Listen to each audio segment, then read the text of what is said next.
Hello, everyone out there in podcast world. Hope you're having a great day. You're listening to or watching us live, Service Business Mastery Podcast. I'm your host, Tersh. Today, we have a really special guest. We've been talking.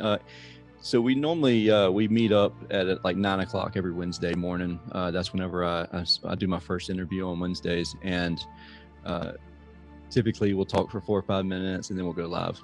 And it's coming up on 9:30 now because we've been chit chatting so much about really cool stuff. I'm super excited to have Currie Gauvreau. Did I pronounce that right? Close enough. Gauvreau. Okay. Yeah. On the show today. So I was super excited. Currie is VP of Honest Water Filtration, which is a startup residential and light commercial water filtration company that provides products to the contractor. And then also he's a co-founder of Visionary Training Solutions. And that's what we've been talking a lot about too, between the water products and training in general. So I'm super excited to have this conversation because it's going to be a nice mixture between the product that Currie offers and training and experiences that you and I both have had with training in general. A little bit of background about Currie.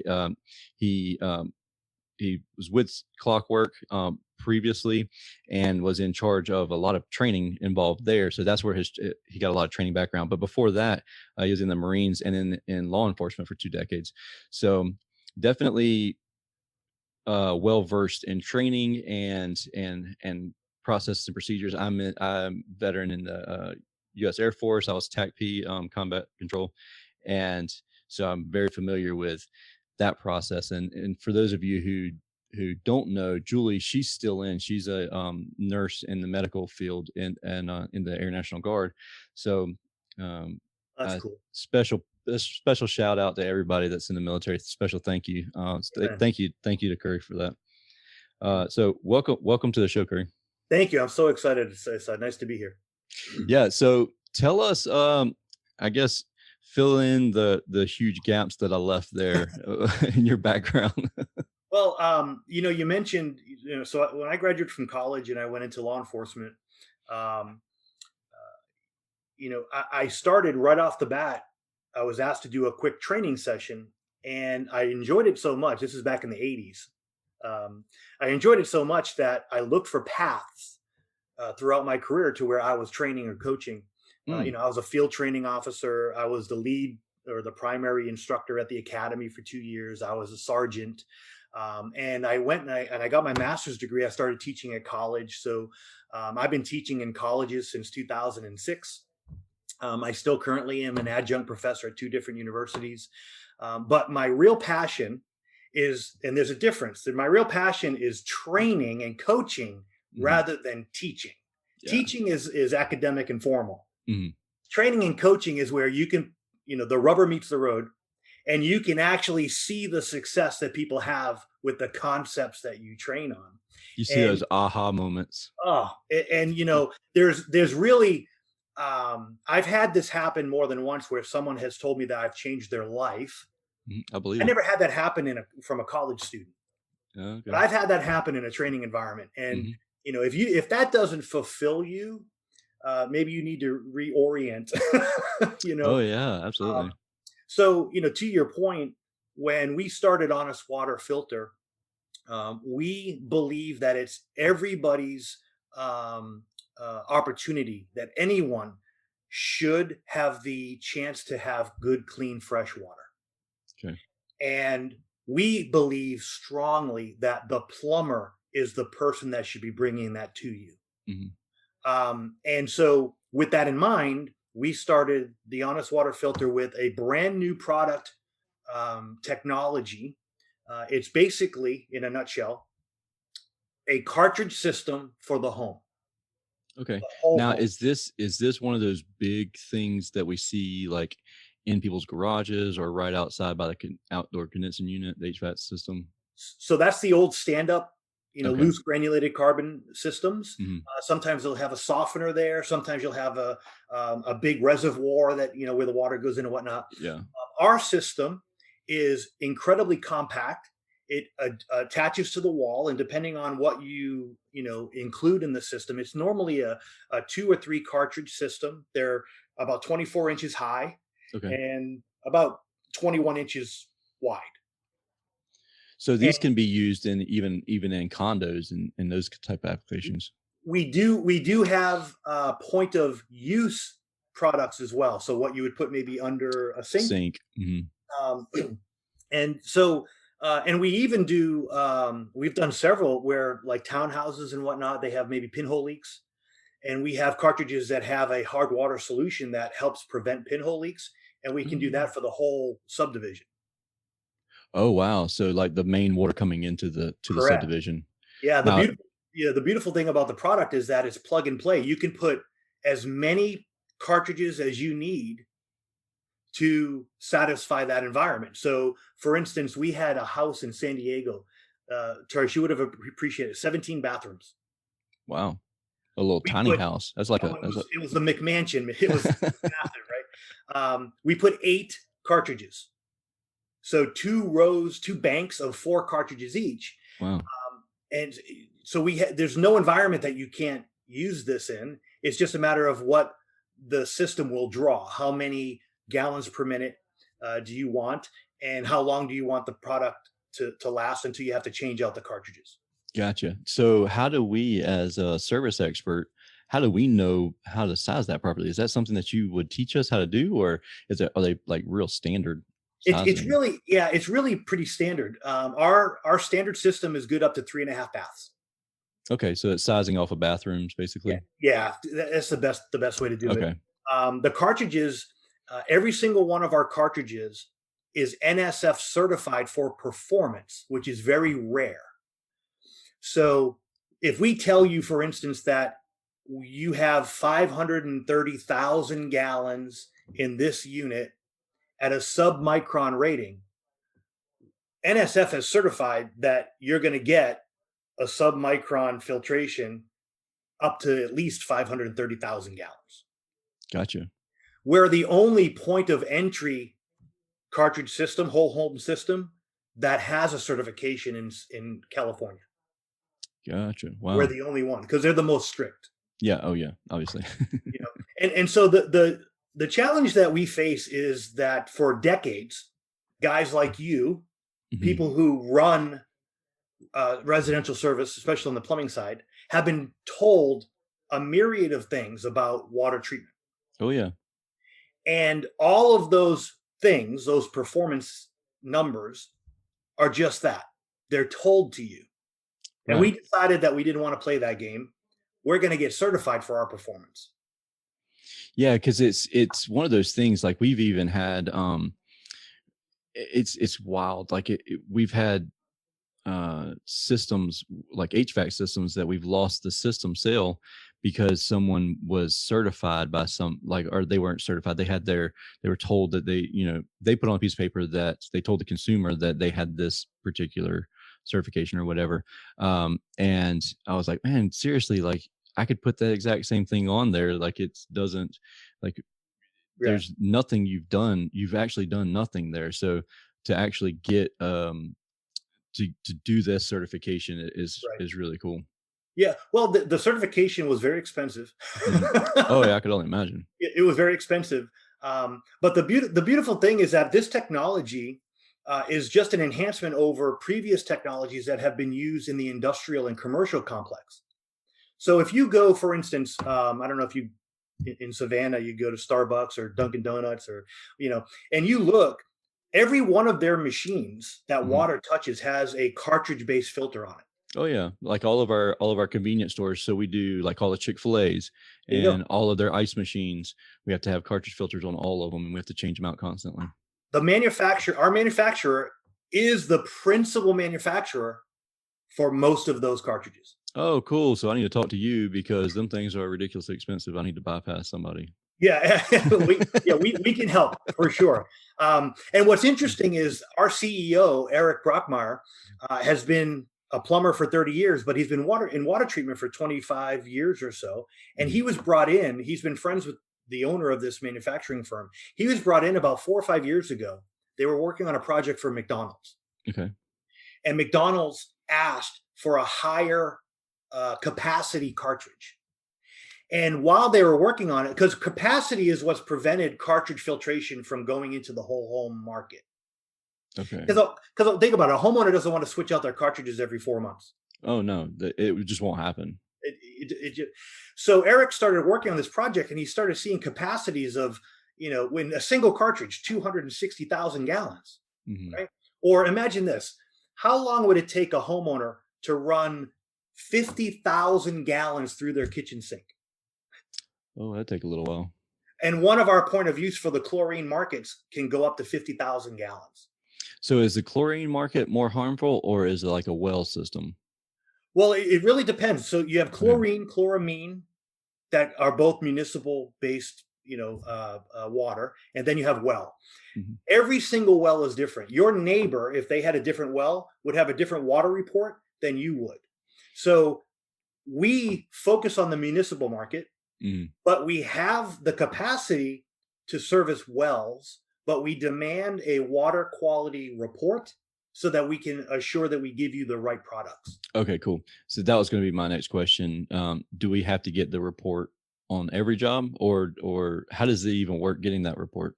So you only need a water quality report for wells. Okay.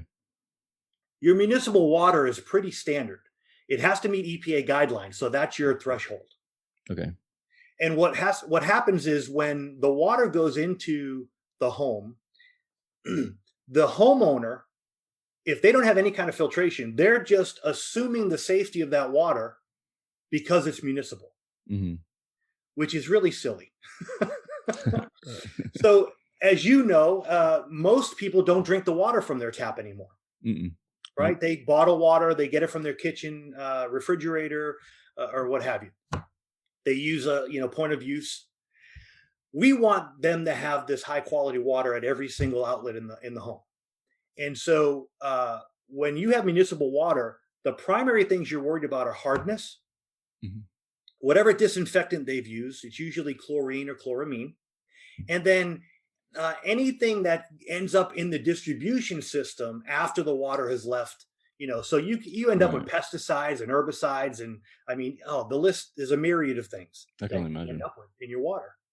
So our cartridge, depending on what your area has, so Savannah, like I don't know Savannah off the top of my head, but I assume that you have anywhere from 5 to 40 hardness, and you're probably a chlorine market.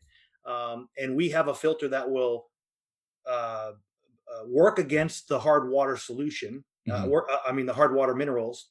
We call it a hard water solution, and then filter out any of the contaminants that ends up in that water, including the disinfectant. Gotcha. So do we need to know that information whenever we're talking to you about that, or Yeah, because? we figure it out. So in other words, Okay. we go online, or you go online, and we see what the primary water provider in your area, I assume it's probably the municipality, and they'll put it right in their water quality report. Hmm. You go back to 2019 water quality report, Savannah, Georgia, and Hmm. it'll take me 2 minutes, and I can find out, and it'll list it as the very first thing, Gotcha. chlorine or chloramine. Yeah, and there's a lot. When I say a lot, I mean a lot in our suburb areas where the entire neighborhood's on one community well. Which is fine. That's still considered, believe it or not, Munis- municipal water. Okay. Because if they have to service over, I think it's 20 or 25 individual households, Hmm. they have to provide a water quality report. Okay. Good to know. Yeah. We at our personal house, so we live in the country right outside of Savannah, and so we have well water Yeah. at our house. So I definitely would like to check that out and see, get a report together because I've never done that. I've never actually checked out what how our water What's in quality is. Yeah, what's in your water? yeah, it You know, might be terrifying. it's funny you say that, because when you pull up, Yeah, now, well, again, wells are different because every well is its own entity. right. But if you were to do a test, you would be surprised because you'll find stuff in there and be like, "Holy crap! I had no idea the water had this in it." And the reality is, you can make that water pristine. I mean, we have everything down. Now, also an HVAC guy, so you can appreciate this. Hmm. We have an ultra filter that now this is the one. Uh, we weren't supposed to release this until next year, Yeah. but we love the product so much that we are releasing it before it comes off the certification table at NSF. So Gotcha. we haven't certified the performance yet, but a ultra filter goes down to 0.015 Wow. of a micron. Wow. So, so that includes bacteria and viruses. Yeah. Yeah. I mean, that's what when we're talking that in the air conditioning side of things, like that's when we're talking like killing everything in the air, like all the bad stuff in the air. Correct. Yeah. So And imagine this, you get 1 million gallons out of an ultra filter. wow, like that's how does that correlate to me as far as how long that's going to last? Because So that the sounds normal, like a lifetime to me. so we generally state that a normal household will use between 120,000 gallons a year. Okay, so 1,000 it could gallons, last you about 10 years normally, or absolutely. But I will tell you, our VP of sales, he lives up in Green Bay, and he had a house where he installed an ultra filter 18 years ago, and he had sold it, and then it got sold again. Mhm. The second homeowners, Chris, his information passed down from homeowner to homeowner, and they called him about a month ago and asked him how do they replace the filter in the ultra filter. His lasted 18 years, Oh wow.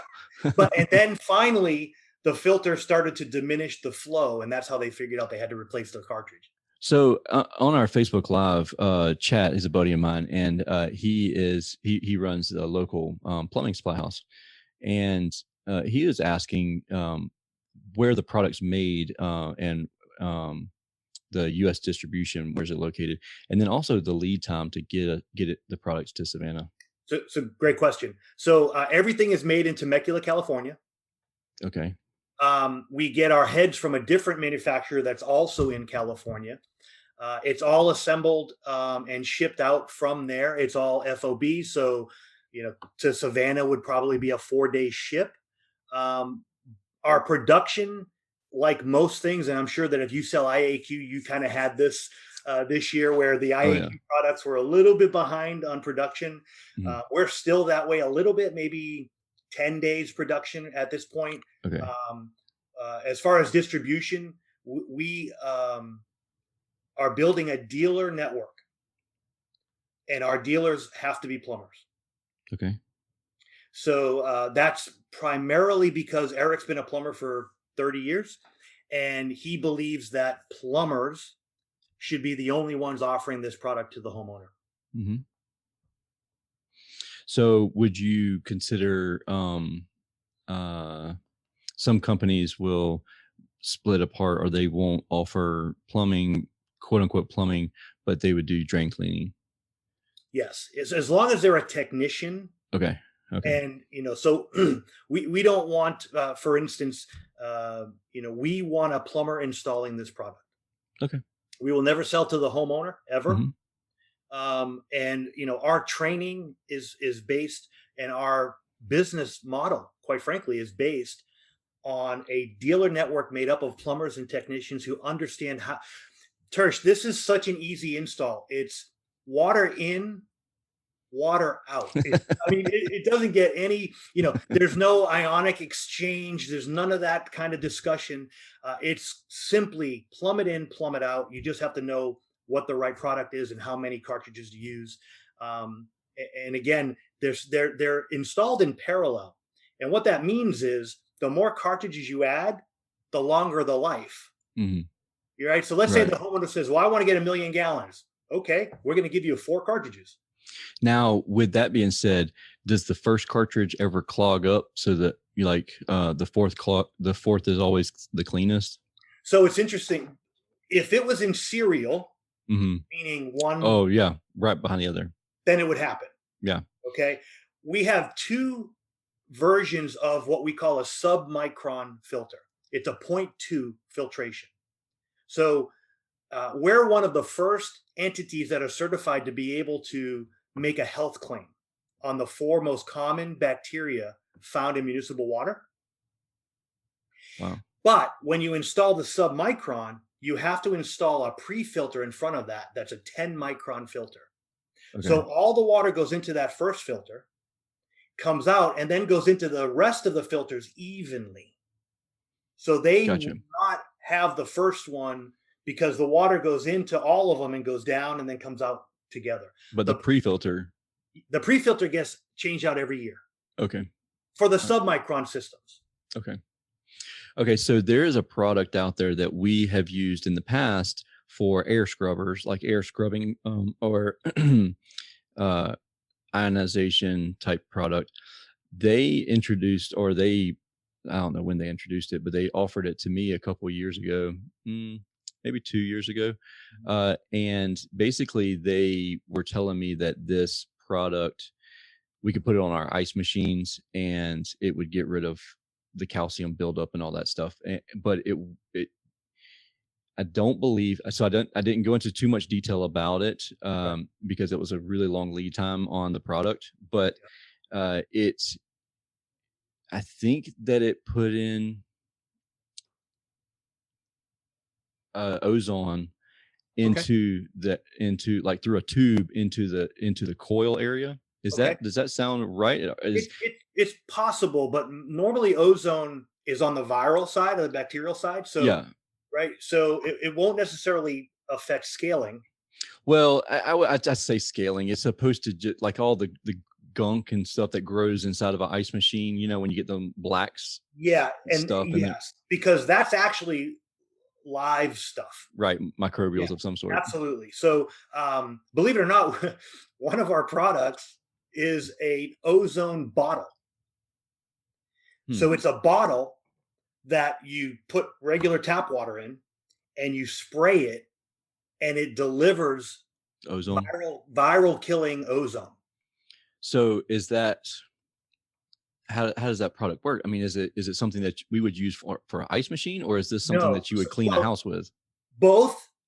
Imagine this: your plumber comes out of a home and uses an ozone bottle and kills everything that's on his hands. Mm-hmm.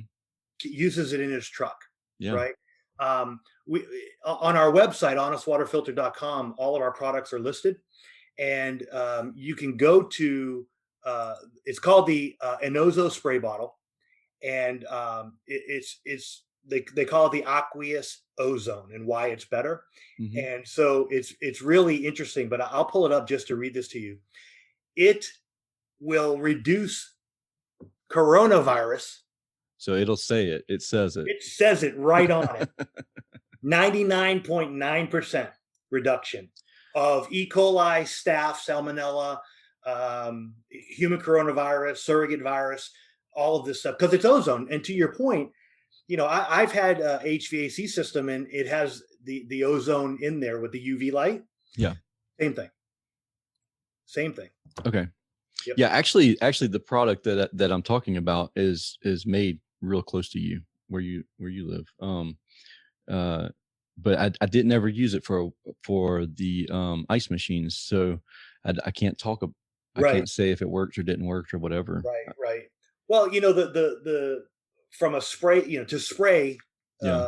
you know, a product, I think is a good for the maintenance. You know, when you guys are going out there every year, every 6 months. On the commercial side, how often do you have to go out?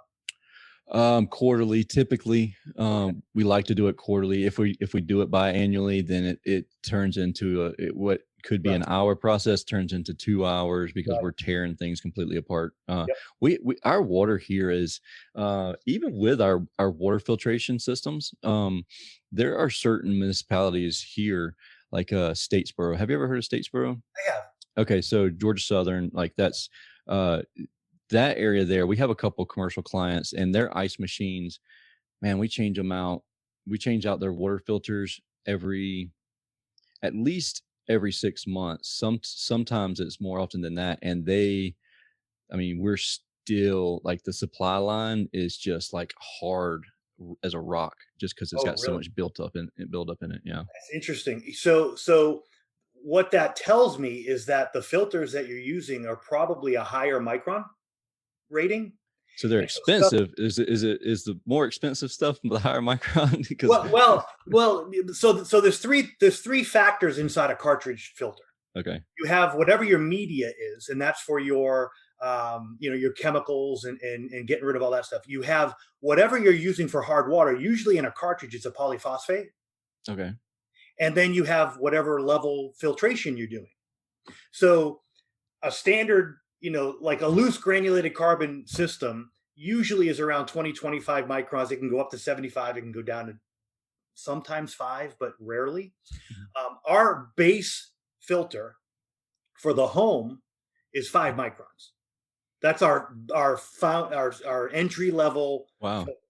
and we can go all the way down to 0.015. Yeah, that's when you're killing everything, the Yeah. viruses and So depending on what that stuff is inside, if you're talking about your feed lines and they're plastic, it's probably not hard water that's causing that, because hard water attacks metal.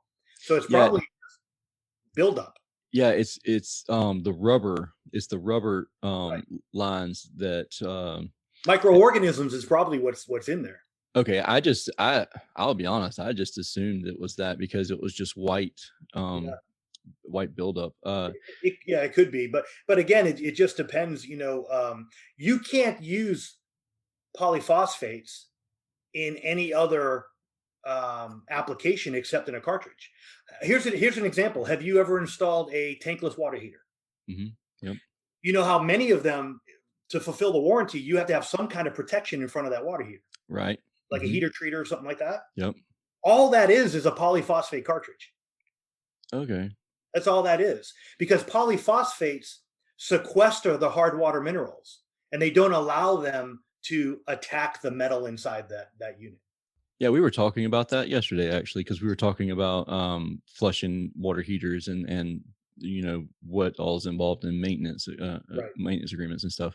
And one of my experts brought up that filter there, and we had just talked about it yesterday. Yeah. Yeah. It's really I'm not a plumber. I Mhm. want to make sure I put that out there, right? I'm not a plumber, Me either. but I did stay at a Holiday Inn Express last night. Right. But when it comes to the system in the home, can you imagine if the water coming into the home from day one was pristine? How long would your equipment last?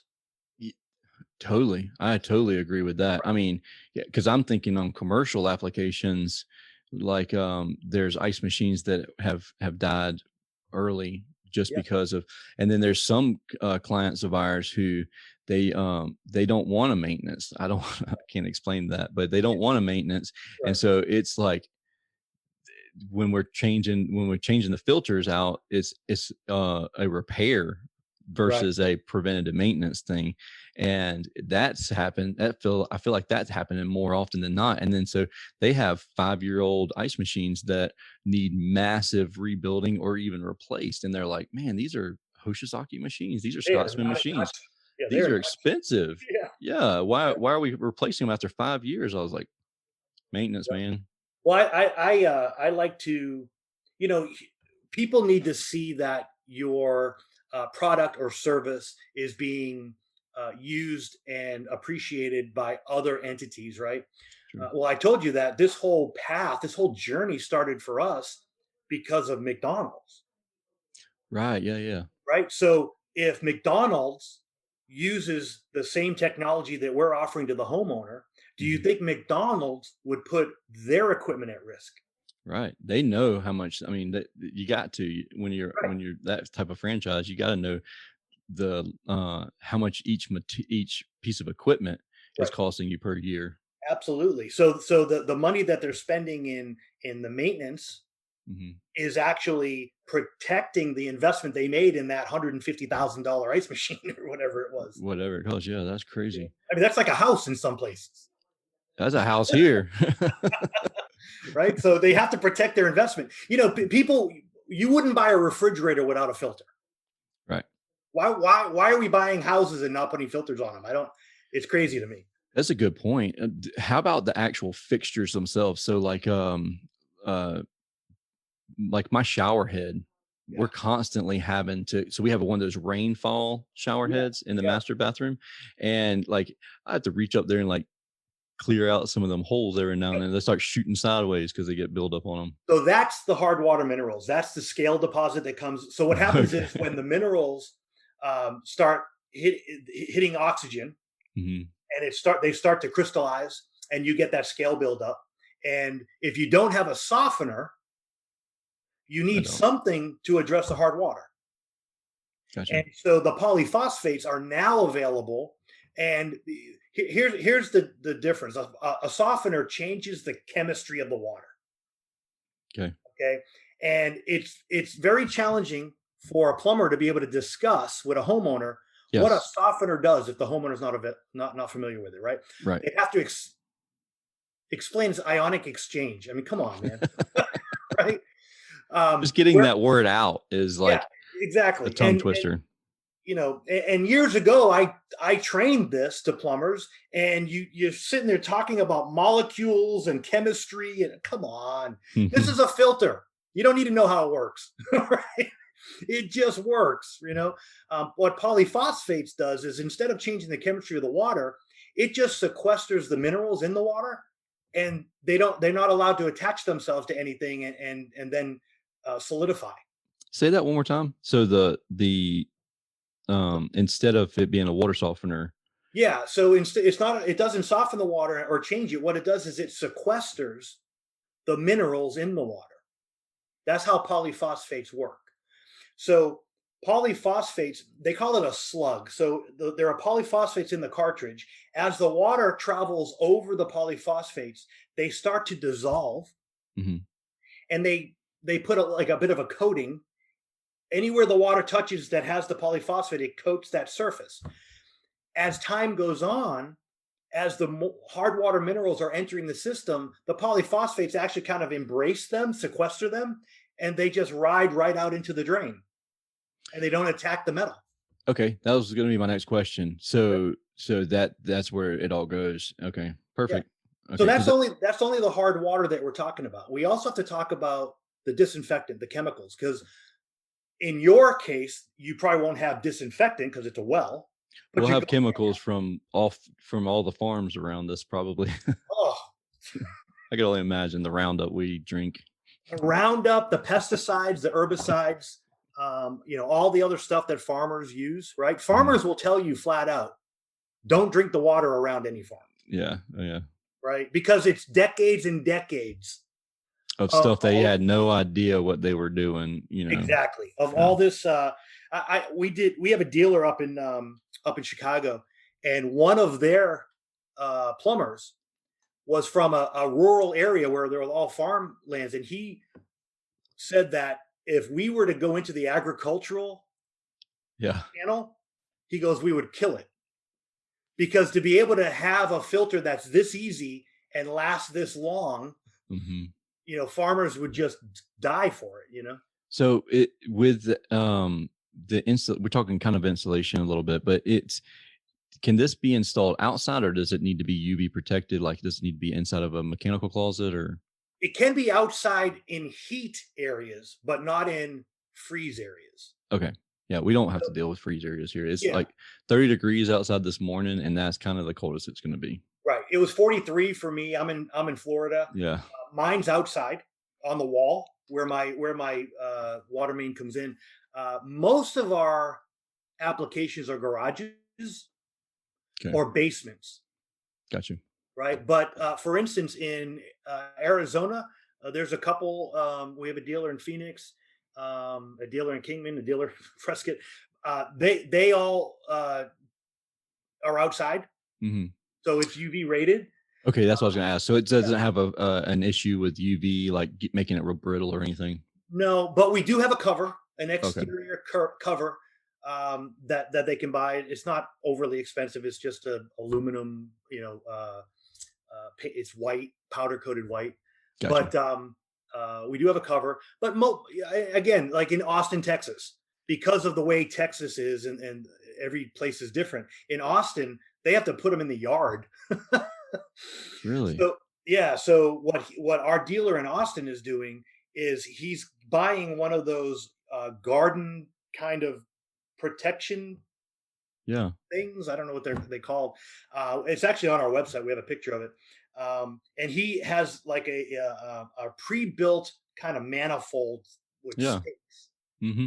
He just sticks it in the ground, and so yeah. The biggest thing is freezing. We just have to be careful of freezing. Gotcha. Cool. So we didn't talk a whole lot. I mean, we got into a lot of water filtration stuff. We didn't talk a lot about training, but I know that's kind of your passion. But obviously, you're passionate about water filtration too. You're very knowledgeable about it. That's for sure. Um, we're gonna have to have another conversation. You're gonna have to come back on at least once, maybe twice, I'd love three to, times. love to. Yeah, no, absolutely. I think that the training and the product, yeah, they go hand in hand. But with Visionary Training Solutions, when we talk about sales, communication, and leadership, those are Mhm, primarily the three areas that we focus on. When I do leadership training, this is a good example. mhm. We might bring on a dealer, and if they're not performing at the rate that we think they should, we now have to have a leadership discussion. Right, right, right, right. Yep. Right. Mhm. um, and we talked earlier, it might have been before we hit record, but we talked about ego. Yeah, that was before we hit record, and Yeah. that is so true. We just got to get out of our own way, and the ego. Like I'll let you talk about ego, but I want to interject something really fast about ego. I am very passionate about ego because that's whenever we started growing was once I realized that I was very much ego driven in my other HVAC company, and that whenever people were calling me constantly, like I was getting irritated, but at the same time, I wasn't doing anything about it.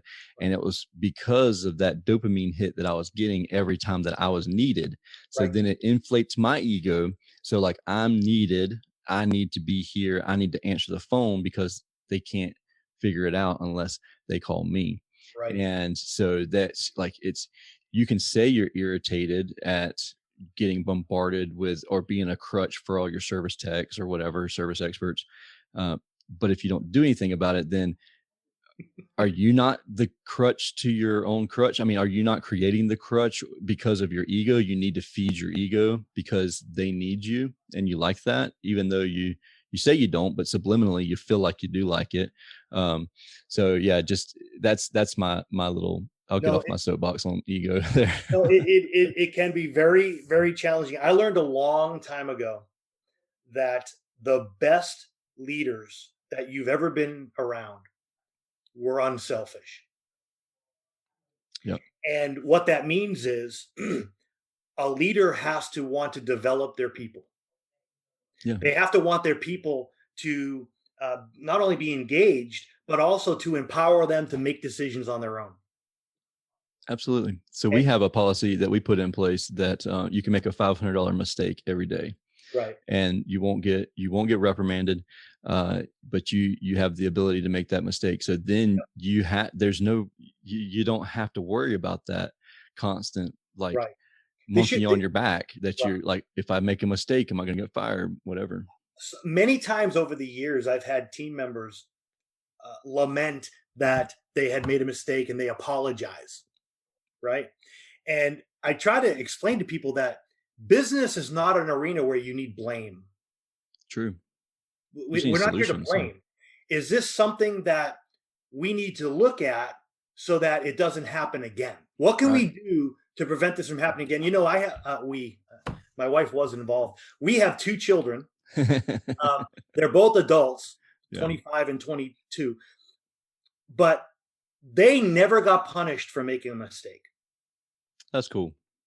What When they did get punished was when they did something they knew they weren't supposed to do, or didn't do something they knew they were supposed to do. Right. Right. Hmm. When I had my first leadership position, I told new people I had four rules, and these rules, Tersh, have followed me over the decades, and they're relevant in any situation. My four rules of being a member of my team is: number one, be safe. And I heard you say this on other podcasts all the time. Being safe, especially in our That's a world, core value. it's a core value, right? Yep. Safety Number first. two, over communicate. I can't help you if I don't know it's happening. True. So what do you do about in that scenario? We won't dive into this rabbit hole, but what do you do in a situation to where you have somebody who's I'm going to call them a whiner for better use of terminology that they're over communicating for sure. They're Right. definitely over communicating, but it's hindering production. You have to use subtlety. Okay. And being subtle is not something that people believe is a trait that people in the trades probably use a lot. uh But good leaders can be humble and they can be subtle.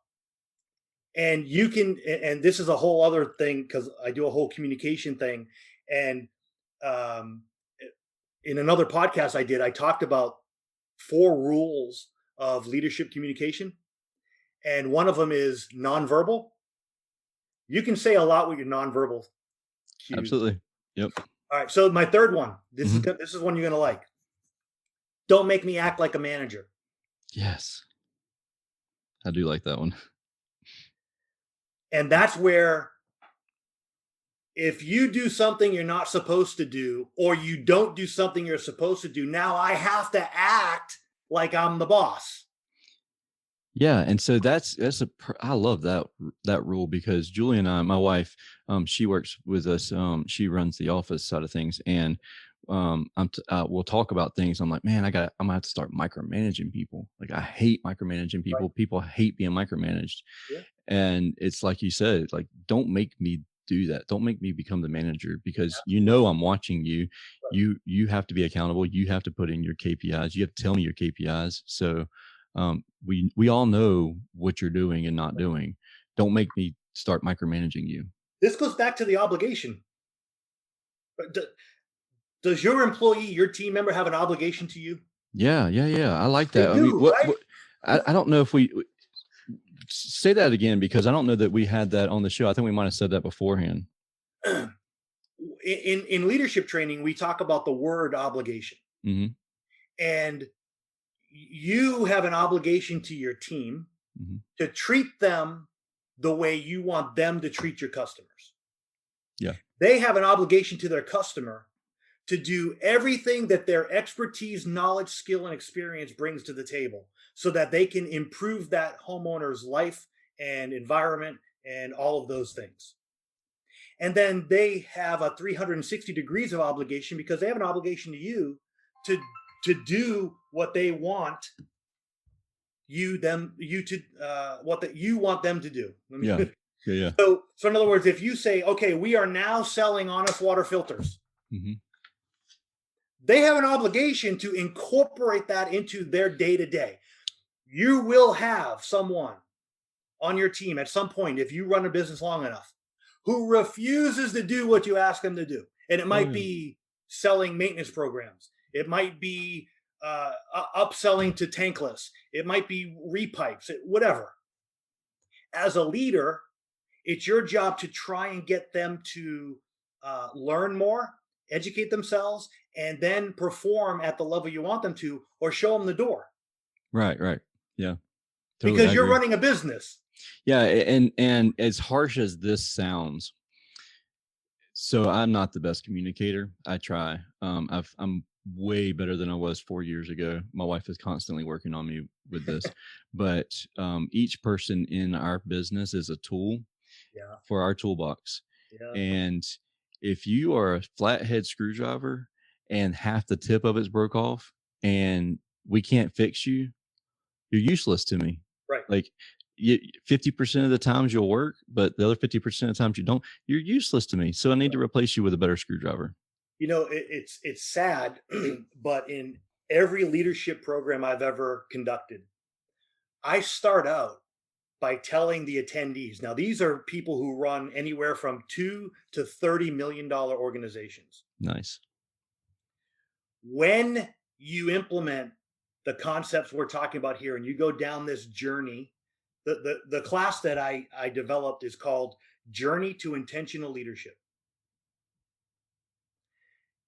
When you become an intentional leader, you're going to lose people because they can't handle it. They don't understand it. They can't appreciate it. They don't see why. And it goes to one of the points that I've made over the years. A good leader is transparent. Mm-hmm.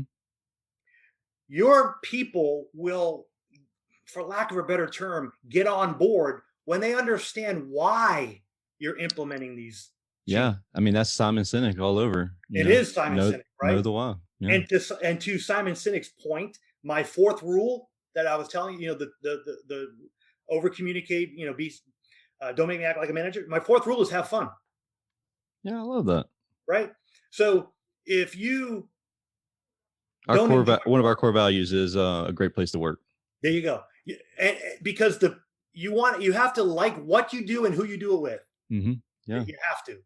Yeah, back to your point about the your class that you're talking about, that some people aren't going to be on board with what you have going on. One of my mentors has always told me that it goes back to this saying, what got you here won't get you there. It's the same aspect as with people. So the team that got you here might not necessarily be the same team that gets you there.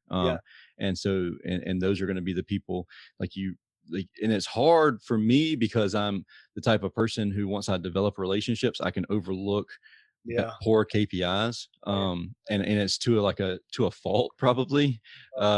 Keep them way longer than what I should because I like them as a person. But that should lead, Tersh, that should lead to a much more in-depth conversation. Oh yeah. If you have a relationship with somebody and you like each other, this is the biggest challenge with men. Men have a hard time communicating on an emotional level. Have you ever heard of EQ? Oh yeah. Mm-hmm. Right. Men don't understand or want to understand EQ. Yeah, I was gonna say they can understand it, but they don't want to. No, they don't want to. They don't want to sit in the team meeting room or in a training and talk about emotions. Awkward. That's the last thing they want to do. You can just see them lean back and shut down. But the reality is, if you can get people to be a little bit vulnerable, and you have to role model this behavior, right? If you show a little bit of vulnerability and humility, people will be more apt to come to you and talk on a deeper level. When you have a relationship with somebody and they're not performing, that should be a conversation that needs to happen, right? Yeah. Oh yeah. Yeah, totally. I mean, and that's what I've learned over the past couple of years. We've dove really deep into leadership and growing leadership, top-down leadership. And that's one of the things that I've learned. So we had a service expert. I mean, I love this guy to death. Great personality, but he just wasn't getting it. And I could have been a better leader, and I could have instructed him a lot better. Looking back now, at the time, I thought that I did everything I possibly could, but now looking back, I could see definitely areas that we could have improved. And we could have at least had the conversations of, are you going to improve? Do you want to improve? Are you okay with where you're at right now? Type things. But I have so many stories about teams that I've led in different situations, but that depth of relationship, and I'll give you an example. When I started with Success Academy, me and another guy started like 2 weeks after me. So we were sort of on the same path, and we became pretty good friends, and we worked really well together. This guy is amazing. Well, over the next couple of years, I got promoted, and now he was answering to me, but we never changed our relationship. When I left there, one of the things he said at our little get together was he never felt like I was his boss. He said that I always felt like we were working together as a team, and I never, ever felt like he was my boss. And the example that I want to use is one day things were going up, and he called me to complain about something. And I told him it wasn't the right time, and he kept going, and I just hung up on him. Yeah. Right. And most people won't accept that in the workplace, right? He just laughed, and he tells the story all the time. He goes, "This is the kind of relationship Currie and I have, where I called, and I was upset, and I was, I was bitching about something, And Currie said, "Look, it's not the right time," and I kept going, and he hung up on me. That's funny. That is so funny. But everybody's different. Like I might not have been able to do that with another team member. Oh, right. They could have gotten completely butthurt and quit. Yeah, absolutely. So you have to have that kind of relationship with people. Cool. Currie, thank you so much for spending time. We went way over our time limit, but it's great content. And where can people learn more about you, connect with you, whether it's about water filtration or about your visionary training solutions? So it's very easy. My emails are easy. It's Currie, Currie, at honestwaterfilter.com. And we can send emails there for the training also. You can send it there, or you can send it to Currie at visionarytrainingsolutions.com. Okay, cool. But I'll put both of them in there. Yeah, they're both there. Honest Water, on our website, there's contact us. In particular, Tersh, if anybody wants to discuss the dealer network and the products that we have, our website. Now, this you may or may not have an appreciation for this, but our average website spend time, by a visitor is over 6 minutes. Wow. So your bounce rate is really low. Really low. We are getting more and more homeowners, believe it or not. As a matter of fact, this just happened. How do you have that conversation then? What's that? How do you have that conversation if you have homeowners on the site? What we do is we direct them to a dealer. Okay, cool. So more and more, I think we've had 3 in the last week, which is crazy. A homeowner who finds us and says, "Hey, who's your dealer in this area?" And it's unfortunate because we don't have dealers in every area. Oh yeah. Right. So we had one down in Miami, in the Miami area, and we don't have a dealer down there yet. And so we were like, we're working. Who's the best plumbing company in your area? And we'll reach out to them and go, "Hey, but if we have a dealer, we just simply, push them to the dealer. We include them in the email and we go that way. But our website is really informative, but you can contact us that way. I'm on LinkedIn. That's a great way. You and I are connected on LinkedIn. It's a great way to connect with me. For either, whether it's for the water treatment stuff or the coaching and training stuff. We're available. We're doing the best we can in 2020, and hopefully 2021, takes off. Cool, man. Well, I appreciate it, and also a huge shout out to Sean Dasher for connecting us. He's who actually originally connected you and I together. So, huge shout out to him. He's the one who just called me. Oh, is he? Yeah, I'm gonna have to call him back. But Tersh, I got to tell you, I've really enjoyed our time together. I look forward to doing another one, and we can talk maybe a little bit more specifically about like leadership and stuff like that. Yeah, absolutely. And thank you everybody who's watching this show or listening to this episode of the Service Business Mastery Podcast. I hope you got some value out of this, and if you did, please don't hesitate to share this episode with a friend or a colleague, or also 5-star reviews. So they always helpful. We've got tons of them, but I love to have tons more. So 5-star review it, and then and share it with everybody you can, and so they can get some value out of it also. With that being said, thank you for listening to or watching the Service Business Mastery Podcast. It's the podcast focused on service business owners, managers, and technicians who may be considering becoming business owners themselves. Until we talk again next time, have a wonderful week.